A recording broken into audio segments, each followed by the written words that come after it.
los días de Herodes, rey de Judá, había un sacerdote de nombre Zacarías, del turno de Abías, casado con una descendiente de Aarón, cuyo nombre era Isabel.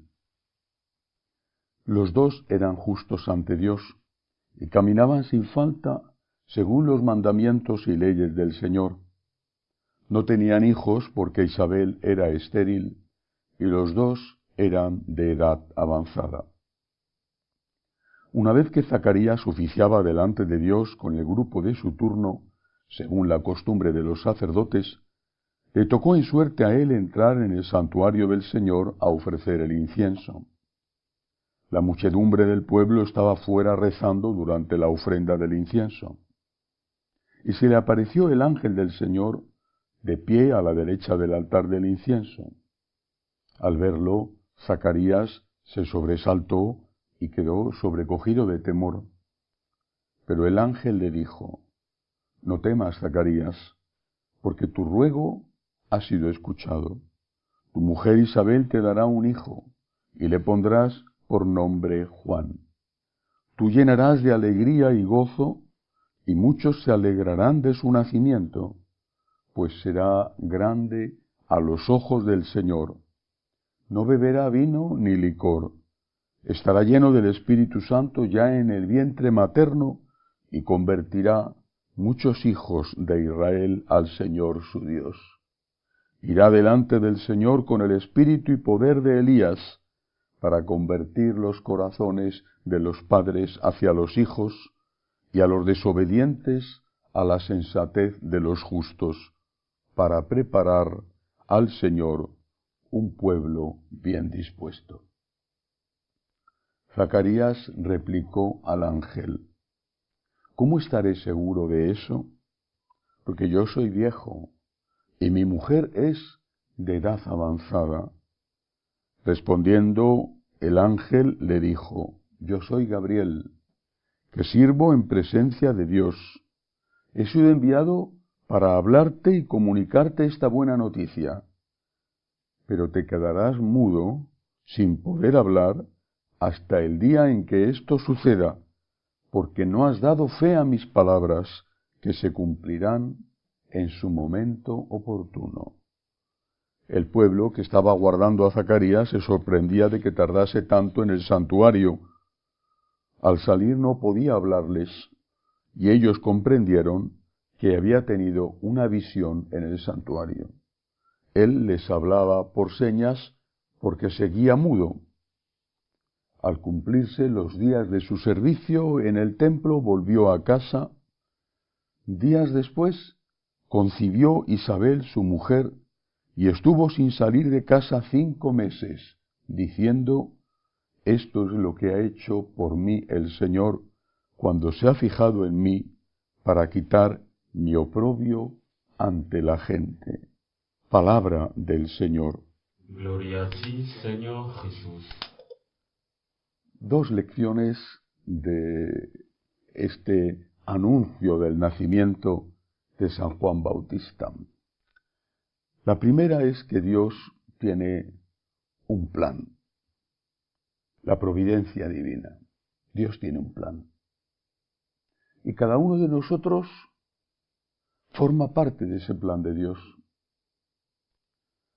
Decía San John Henry Newman, ese gran converso del anglicanismo al catolicismo en los finales del siglo XIX, decía que si él no era fiel al plan de Dios, Dios tendría que buscar a otra persona y la encontraría, aunque eso retrasara el tiempo del cumplimiento de los planes de Dios. Cada uno de nosotros entra en el plan de Dios. Podemos fallar, podemos decirle no a Dios, y naturalmente que tendrá consecuencias para nosotros en primer lugar, y tendrá consecuencias también para los demás. Tendrá consecuencias para personas concretas que tendrían que haber alcanzado la felicidad en la tierra, tener pan para saciar su hambre, poder encontrar una mano que les levantara de su pecado y poder llegar más fácilmente a la vida eterna. Nuestro no al plan de Dios repercute en nosotros y en los demás. Y esto hay que tenerlo muy en cuenta cuando se presenta la cuestión vocacional en los jóvenes. Hay que tener motivos muy serios, hay que tener motivos muy bien pensados, hay que hacer un discernimiento muy honesto para decirle no a Dios cuando llama al sacerdocio. No digo que no haya esos motivos, los hay, pero tienen que ser motivos muy convincentes. Formamos parte de un plan de salvación, de un plan que la divina providencia ha pensado para cada uno de nosotros desde antes de nacer nosotros.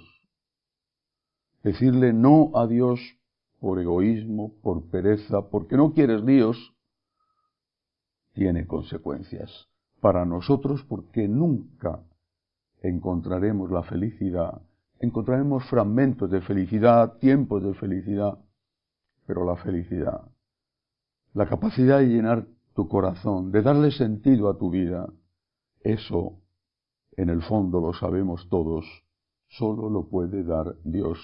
Por eso hago una nueva apelación a los jóvenes que han tenido, aunque sea en su infancia y en su adolescencia, una fugaz llamada a la vocación consagrada.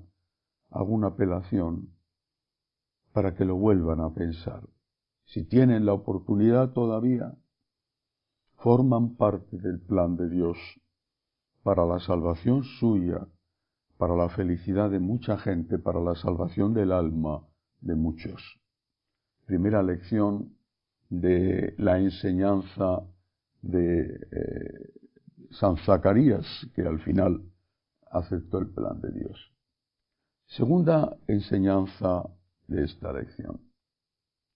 Zacarías es visitado por el ángel Gabriel, lo mismo que la Santísima Virgen, el mismo ángel. Fue poco antes. Gabriel se presenta ante María diciendo que su prima, su pariente, Isabel, estaba ya embarazada. Fue poco antes, no mucho antes. La Virgen María también interpela a San Gabriel. Sin embargo, ella no es castigada. En cambio, Zacarías sí. ¿Por qué? Porque Zacarías pide pruebas. ¿Cómo estaré seguro? La Virgen María no pide pruebas. La Virgen María pregunta por el cómo. Porque hay una cuestión fundamental que la Virgen nos enseña y que es un principio básico, esencial en la moral católica. El fin no justifica los medios. La Virgen nos da esta lección cuando totalmente disponible a Dios, sin embargo, interpela al arcángel y le dice, estoy de acuerdo con el fin, pero dime cómo van a ser los medios, porque si los medios no son buenos, sabré que tú no eres un ángel de luz, sino un enviado del demonio. El fin no justifica los medios. Pero no es eso lo que pregunta Zacarías. No habla de los medios. No dice, ¿cómo se va a quedar embarazada mi mujer? ¿Va a tener que venir otro hombre más joven que yo para hacerlo? ¿O qué va a ocurrir? Dice, ¿cómo estaré seguro de eso? Duda. La duda de que Dios puede hacer milagros está en el fondo en muchísimas crisis de una fe que sólo era aparentemente fe. creo de verdad en Dios. Creo en su poder. Creo en su amor. Creo en la divina providencia. Creo en que tiene un plan sobre mí. Creo en los milagros. Que un ateo no crea es normal, es un ateo. Pero que nosotros, que nos declaramos creyentes, tengamos una fe que en el fondo no es fe, porque no cree en la intervención de Dios en nuestra vida, porque no cree en el poder de la oración. Es verdad que esa fe se ve interpelada, contrastada, una y otra vez, por el hecho de que muchas veces lo que pedimos no se cumple. Es cierto, pero es que si es verdadera fe, acepta que Dios es Dios, que no es nuestro empleado, que no es nuestro siervo, que es nuestro Señor, y que por lo tanto, el hecho de que nosotros pidamos, e incluso pidamos con fe, creyendo que puede hacer milagros, no significa que no haya un plan que se nos oculta, por el cual eso que pedimos, aunque sea bueno, no es lo más conveniente. Yo creo en el poder de Dios. Yo confío en Dios. Y confío porque Él es de fiar. Él es más de fiar que yo. Él es de fiar. Él sí merece que yo me fíe de Él. Y eso significa que habrá veces que los milagros que pido se cumplan. Otras veces no. Pero eso no significa que no me esté escuchando y que pierda mi confianza en Él. Yo confío en Dios. No me tiene que dar explicaciones. No tengo que pedirle pruebas. Ya me las ha dado, suficientes para que yo confíe en Él. No caigamos en la trampa de Zacarías, que se quedó mudo sin poder expresar el milagro que había recibido, simplemente porque, siendo sacerdote, en el fondo no tenía fe en Dios. Que así sea.